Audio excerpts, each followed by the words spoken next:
My particular musical interest in terms of rock music really was based very much in an interest in the Velvet Underground and the other bands that I considered were like them in certain ways. Now, at that time, this was in 1973, the main trend of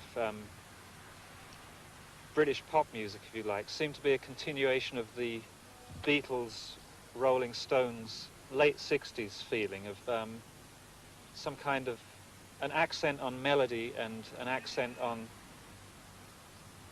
a kind of sweetness. What interests me about the Velvet Underground was that they were something different from that, and there was a harshness to their music that I liked a lot. I'm sure practically everyone who bought the Velvet Underground's first album subsequently formed a band. That's all right. When you released Before and After Science, what prompted you to include fine art prints of a very high quality? They were by a friend of mine called Peter Schmidt, and he and I had a friendship that lasted, well, right through the 70s actually, until he died in 1980. It was a very close friendship, and it was closer than any friendship I had with a musician during that period. And the work I was doing and the work he was doing developed out of observing each other's work. So releasing the prints with the record was an attempt to say both of these sets of phenomena arise from the same considerations.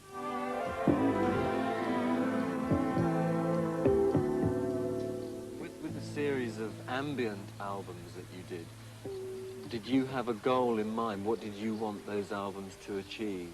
I wanted the feeling that you got a strong sense of geographical location when you listened to the piece of music. You felt that it was in dark trees or over Fire Island, or, you know, it was in some landscape, in some environment. If you listen to a pop record, it's designed in such a way that it wants to command your attention.